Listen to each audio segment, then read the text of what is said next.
Scooby's night with a frozen Fright. Am I glad he's frozen in there and that we're out here? No, not yet. The nighttime collision between Cutter Blackthorn and the much larger tank ship Capricorn was violent and substantial. No, not that either. Although, yet again, this ship is operating with no running lights. Wow, it's a caveman frozen in ice. I wonder where this frozen Fright floated in from. I know. I read about it in the paper. Scientists found this 2-million-year-old caveman in the Arctic. Our research vessel was taking him to Oceanland for study when he was lost overboard during a storm at sea.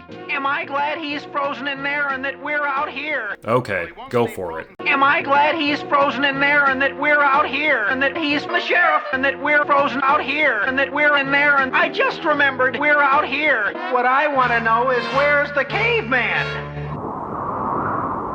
Shouldn't you put him in a refrigerator or something? Yes, we'll store him in the Arctic room. It's very cold in there. Wouldn't it be an amazing achievement if we could bring the caveman back to life?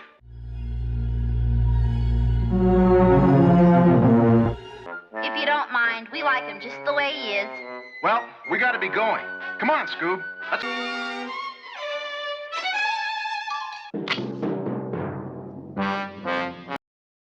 Hello, how are you? I am under the water.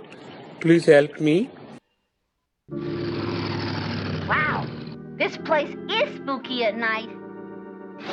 As per usual, the gang is breaking and entering. They must have gone home for the night. I guess we'll have to come back tomorrow. Yeah. Let's go. That does it. I'm calling the sheriff. At least they did try to call the police this time. Get the sheriff. The footprints end at the edge of the dock. And take a look who's out on the dock. Professor Ingstrom. Oh my. Get him out of there! Shut down the equipment and someone get him out! Shutting down. Aggravated assault, as he intends to inflict serious bodily harm with that club. That maybe this clue I found in the lab will give us some answers. Velma committing theft here, stealing this chart. This line drawn. All non-motorized vessels being operated during hours of darkness or low visibility shall have ready at hand a white light which shall be displayed in time to prevent collision. Since the vessel appears to be abandoned and they are in the open ocean, they are allowed to come aboard and render assistance as needed. Like what kind of clues are we looking for? Anything unusual or mysterious. False imprisonment. Locking behind us? Yikes!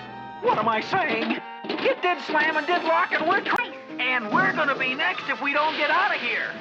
I suppose trying to crush people with blocks of ice would count as 2 counts of attempted murder and animal abuse. I'm for that. Destruction of property for the gang's boat here. 7 days a week. Throwing an anchor at the gang, 4 more counts of aggravated assault, and 1 of animal abuse. Professor Wayne! You mean to say this whole caveman thing was a hoax? Not entirely, Sheriff. The 2-million-year-old caveman that was lost at sea was for real. And that's what gave Professor Wayne the idea for his scheme. First, he froze the dummy caveman in a block of ice out of the old fishing boat. Then he set it adrift, knowing it would float to Oceanland. Then he melted the ice with an electric heater and made it appear that the caveman had come to life and caused himself and Ingstrom to vanish. Once Ingstrom was out of the way, Wayne would return claiming to have escaped from the caveman. But why did he do it? I can answer that. He was after my invention. Despite the lengthy and convoluted setup to get here, it doesn't appear Professor Ingstrom was ever aware any of this was happening, so I can't even call this attempted robbery. So it's really only the charges for crimes committed against the gang, which 11 for Professor Wayne and 3 for the gang themselves. Well, that's it for this one. Catch you next time, and don't forget to like and subscribe. Thank you for watching.